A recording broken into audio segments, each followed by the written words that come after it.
This is the 3D VIEW-MASTER adventure Zorro by Walt Disney Productions. VIEW-MASTER Reel 1, Picture 1. In 1820, a sailing ship neared the coast of Spanish California. From the deck, the ring of steel upon steel rang across the waters. A young man fought, a ship's officer, fencing with easy skill, now advancing, now retreating, seeking an unguarded spot through which he could thrust. Suddenly, the officer's sword was sent flying and a steel point poised not an inch from his throat. But the officer only smiled. "Well done, Don Diego. Your sword will serve you well in California." "Why do you say that, my friend?" "You have been in Spain 3 years, amigo," answered the officer. "In that time, many things have changed. A new military commandant holds the pueblo of Los Angeles in the grip of fear. There will be grave trouble. Your father, did he not write to you of the cruel tyrant?" "I have a letter from him asking my return," admitted Don Diego, "but I did not understand." Picture 2. In his cabin, Don Diego reread his father's letter. "My dear son, it is with heavy heart that I must ask you to give up your studies in Spain to come home. Certain matters have arisen which I can no longer face alone." To Bernardo, his manservant, he said, "I now know the meaning of my father's puzzling letter. I have learned that our pueblo is under the heel of a dictator. We must find a way to deal with this tyrant."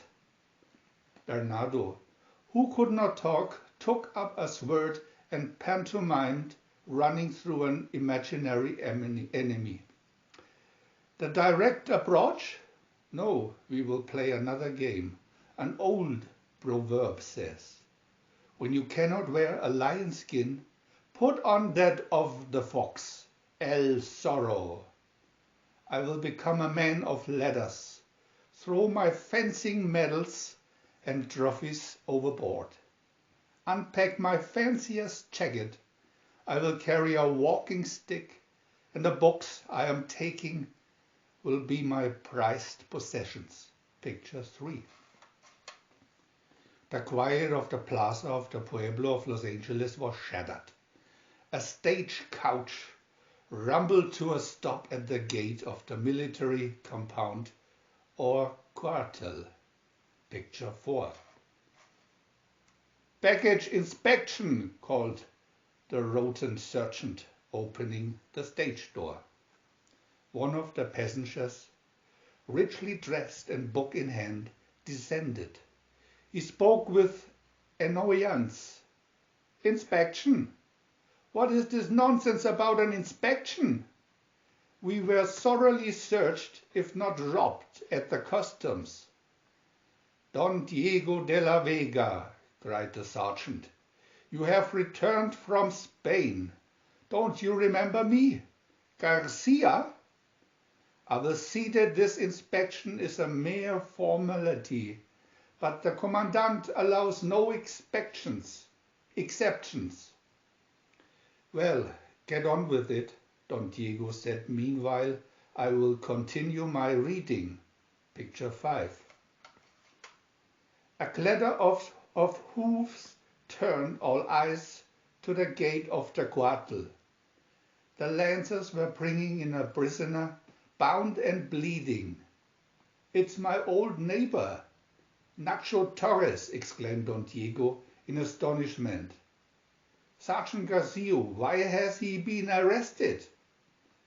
The alcalde or major stepped up to the lancers for an answer to the same question.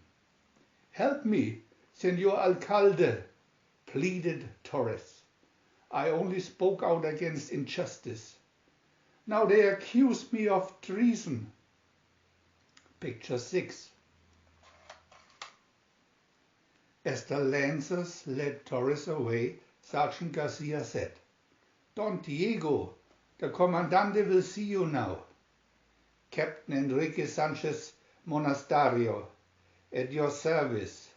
The Commandant greeted him from his office desk. "Sorry to inconvenience you, Caballero. Know you are anxious to be on your way." "Not at all," said Don Diego airily. "I was able to read another Moorish love lyric. Ah, such rhythm." The Commandante looked surprised, then said sneeringly, "If you will fill out this declaration." While Don Diego wrote, Monasterio paced the room, slashing the air with his sword. "Your return was unexpected. Your father said you still had another year to complete at the university." "I decided to forego it. I prefer to hear words of wisdom regarding music or poets." Frankly, there was an overemphasis on gymnastics, riding and swordsmanship. Don Diego shuddered. "Why, there were even duels." Monasterio's sword slashed dangerously near, and Don Diego ducked away with apparent fear. "1,000 pardons, Caballero," observed the Commandante. "I see the blade makes you nervous." Picture 7. The hacienda that Don Diego was destined to inherit from his father was like a small empire. The homecoming coach rolled by countless herds of cattle grazing on vast plains that swept up to the foothills of the snow-capped Sierra Mountains. A great ranch house appeared ahead. The coach rolled to a stop at the gate. Don Diego sprang from the coach and in an instant was in the garden embracing his father. "I send a boy to Spain and a man returns." Alejandro de la Vega addressed his son in a voice heavy with emotion. Then, in a gloomier tone, "My son, you return to a troubled land, but we will talk of that later."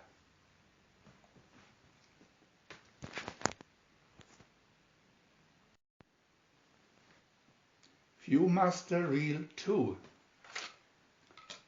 Picture 8. Late that evening, a dispirited Don Diego entered his room and said to Bernardo, "I have just had to do something I'm not very proud of, Bernardo. My father has told me of the intolerable conditions. Unjust taxes, ranchers being flogged for not paying, slave labor by Indians, and all to enrich but one man, Captain Monasterio. Despite my inner anger, I had to pretend indifference, then feeble rage. Now my father thinks I'm a spineless weakling." Bernardo nodded understandingly. "But if I took open action, my father's life would be in serious danger." Picking up a sword, he repeated once again the proverb, "When you cannot wear a lion's skin, put on that of the fox. From now on I shall be Zorro the fox." The sword flashed in 3 lightning cuts, and upon a sheet of music appeared a jagged Z, the mark of Zorro. Picture 9. The next day, Don Diego and Bernardo mounted their horses and rode far from the ranch house. Deep in the hills, they crept up on a magnificent stallion outlined against the boulders and the blue California sky. "Before I left for Spain," Don Diego confided to his men, I entrusted a black colt to an old shepherd. Now look at my tornado, black as death, and as fiery as the wind after which he was named. Don Diego threw his riata, neatly lassoing the grazing animal. Tornado reared, barked, and lunged across the rocky terrain, dragging Don Diego at the end of the rope. At last, the young stallion came to a quivering halt, conquered by his master. Not even my father will recognize the steed of Zorro, Don Diego said, gently caressing Tornado's quivering nostrils. Picture 10. As darkness fell within the Los Angeles quarter, Sergeant Garcia visited a new prisoner. Well, Senor Torres, you're still with us, I see, he joked. Then cocking his ear upward, he listened intently, a worried look upon his round face. Is something wrong, Sergeant Garcia? Inquired Senor Torres. Just nerves, I guess, answered the sergeant. I'm upset because the Commandante acts so strangely tonight. I'm to dismiss all of the guards and bring him the cell key. Picture 11. While the sergeant was talking to the prisoner, Senor Torres, a masked horseman leading a second horse, rode up to the rear of the cuartel. Tying the horses to a tree, the rider stood on his saddle and with a quick cat-like motion gained the top of the wall. The next moment, almost like a shadow, a black figure glided noiselessly across the tile roof directly above Senor Torres' prison cell. Picture 12. In his office, Captain Monasterio said to the lawyer, the licenciado, "Now take the keys and release the stupid prisoner, Senor Torres." "Won't he suspect something?" asked the licenciado. "Why should he? Aren't you his lawyer?" The Commandante answered impatiently. "Tell him you have reviewed his case and there has been a mistake. When he crosses the courtyard, cry out the alarm. I'll be waiting here." He held up his pistol. "There is nothing for you, for us, to fear. It is already written in my report. Fugitive Torres shot while attempting to escape." Picture 13. As the lawyer crossed the courtyard, he was watched. A black cat swordsman, crouched at the foot of the stairs, heard the licenciado say, "I bring you glad tidings, Senor Torres. I have reviewed your case, and there has been a mistake. I have come set you free." Picture 14. Whirling in surprise, the lawyer saw a masked man who continued, "You have most kindly solved the problem of opening the cell door. Take the key, Senor Torres, and free yourself. Then chain our friend here to the bars." This done, the mystery man led Senor Torres from the cell, saying, "Now I suggest we depart over the wall." As he climbed the wall, Senor Torres inquired, "But, caballero, who are you?" The masked avenger replied, "A friend of the people, El Zorro."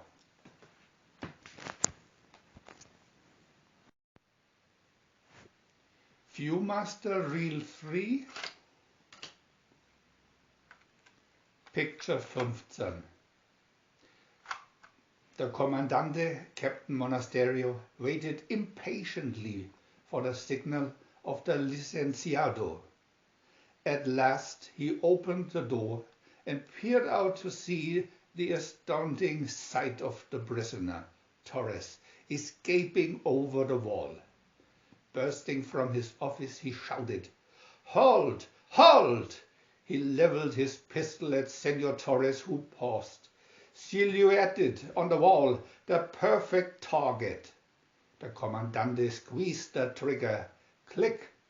The flintlock missed, fired.